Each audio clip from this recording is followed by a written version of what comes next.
Hello, this video is about chord families and diatonic chords. What? Let's talk about it. Let's figure it out. Here's what I'm getting at. When we play in certain key signatures, we have different chords we should expect to happen. How do we expect these? How do we know what's going to go on? Well, let me show you. Let's start with a key signature or a scale that we know, which in a way are very similar. So let's do C major. We know this one. C, D, E, F, G, A, B, C. What I'm saying is we could build a chord off of each one of these notes, aka a triad, and we'll get something that happens. So let's check it out. I'm going to do a chord on C, C major, get this one here, bump it up one more, bump it up again, again, again, again, again, and then eventually I just end up at a C major chord again. So while this might all sound major to you, turns out these chords are changing qualities as we go. So this is actually D minor, E minor, F major, G major, A minor, B diminished, C major. So if you know your triad construction already, you can see this to be true. If I have C major, I get 3, then 2, skip 3 notes here, skip 2 there. When I go to here is D minor. I skip 2 here, then I skip 3 there.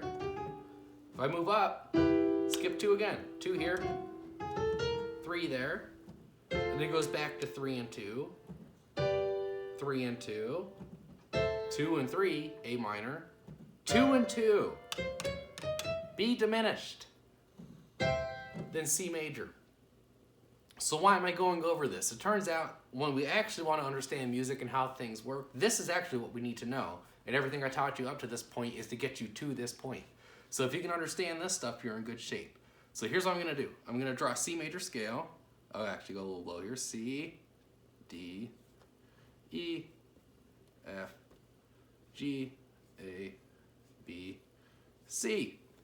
Then what I was saying is we could build a chord off of each one of these. So if I build a chord off of C, and I'm just using scale notes, no notes outside of this, aka that's what I mean by diatonic.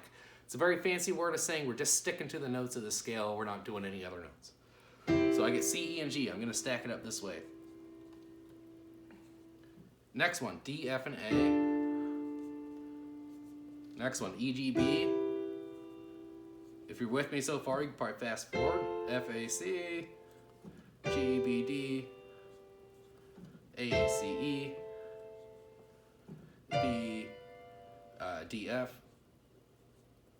oops, and then C, E, G. Oh, I forgot how to write. Then we'll just section that one off, because that's just the same as the first one. Okay, so what I'm saying is here we skip 3, then 2, aka major third, then a minor third, which gives us a C major chord right there. So this is going to be our chord symbols up here. So C major chord there. D to F is 2, F to A is 3. That's a minor chord. D minor. E to G, we're skipping 2. Then 3, it's E minor. F to A is 3. A to C is 2, that's F major. So it's just an F there for a chord symbol. G, B, D is major.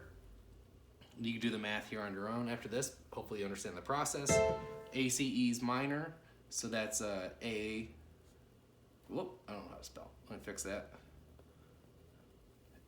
A minor, then B, D, F. This is the one where we said we get 2 here and 2 there. So it's actually B diminished.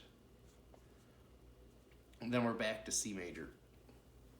So it turns out, whether we do this on a G major scale or a F sharp major scale, something always happens. We get a major chord, a minor chord, a minor chord, major chord, minor, diminished, major.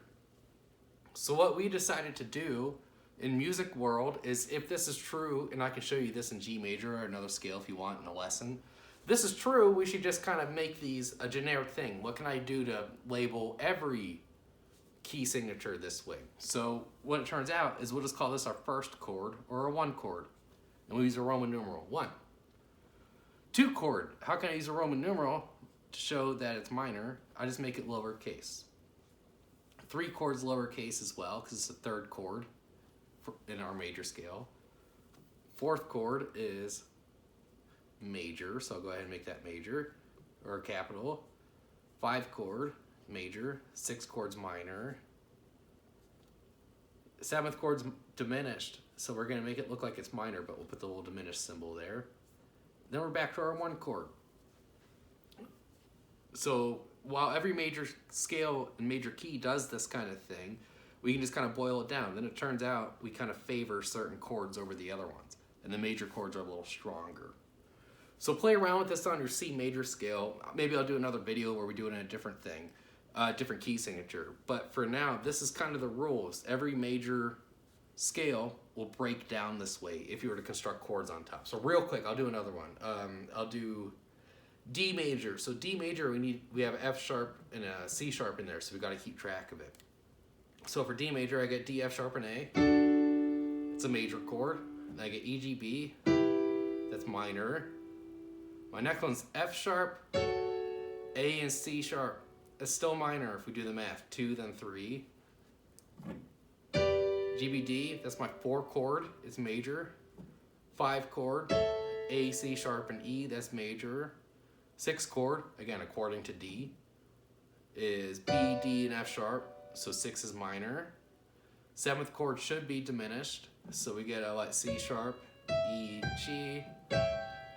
Then we're back to our first chord again, D, F sharp, and A. So again, this works in any key signature.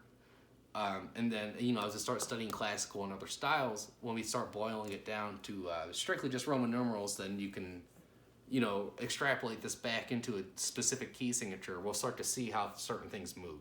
So classical, 1, 4, 5. A lot of pop music, 1, 4, 6, 5.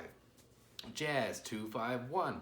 And, it's just a catch-all for everything. It's a way of systemizing these things. So this is definitely confusing at first, but we'll talk about it more in lessons. Hope this helps. Bye.